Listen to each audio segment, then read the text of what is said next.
makikita sa akong uyab nako. May gani kay murag nauli-ulian na siya kay pila ka adlaw nga wa jud ko niya tinggi, wa ko niya tawagi, wa jud siya paramdam nako.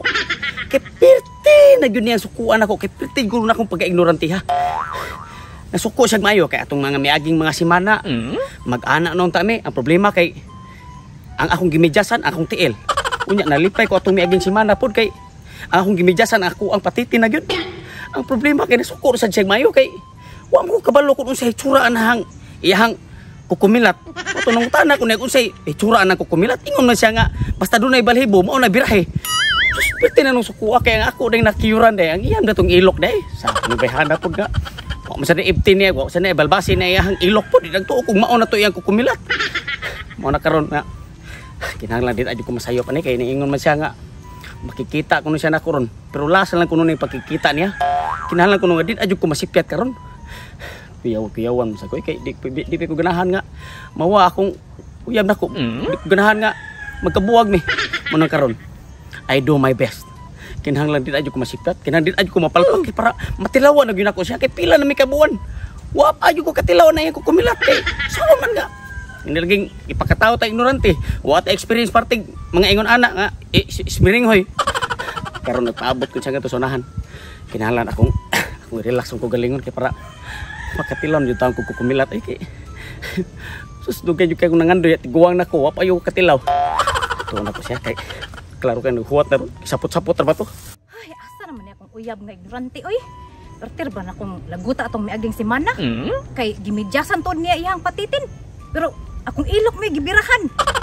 Sa, uyaba, oy. Lab! Isa. Oh. Lab! Ay, lab, kana. Gani na raka? Gani na rin tong pinaabot diri. Kapoy na akong pinaabot ni mo. Kuan man karon kanang akong giridi lang akong kagalingon ba kay daghan ba kay kugsa nimo kanang ilang ta kabuan wala gyud ta nagka tilaway sa usaba nya. Mga edi ko pasensya nimo dai sa mga sa akong nabuhat atong mga miaging mga simana katong ang akong gimidyasan akong tiil nya. Gibirahan nimo akong ilok. Akong kuan ba na ilok ka ba? Wala man sa kana malbas imong ilok nya. Kanang ingon man ka nga basta dunay balhibo mao nay birahan di. Paghayang nimo kita mo ko si mong ilok nga dunay balhibo mo to akong gibirahan dayon nya. Hindi to mao day ang kukumilat nimo day na pa sa. Karon, kuan na ka, kamao na karon. Imo man kang gibalbasan na wala kay. Ako nang gikuhag balhibo para makahibaw na ka. Mao gani kanang mangutana lang ko nimo las para sureball na gyud ba. Unsa man gyud pormaan nang kukumilat? Asam na dapit na butang. Dapit sa akong paa kanang tunga og naay bangag mauna na. Ay kining duha nimo ka paa. Ang tunga ana dunay bangag mauna na. Mao na na. Kumilat na na. Mao nang kukumilat. Sige. Ako lang gibalbasan para sure. Lagi nang kabalaka kay gimidyasan naman sa nako akong patitin nya. Kanang kabalon man ko basta tunga si muhang paa dunay bangag mauna na. Mao na na. Sige. Okay, kopya. Tara. A few moments later. Okay.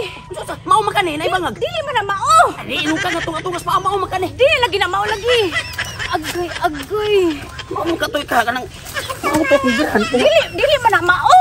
Ingon maka nga duhan mo ka paang tunga dunay bangag. Mao na to. Dili mo ta kung birahan. Lubot man eh. Klaro. Lubot.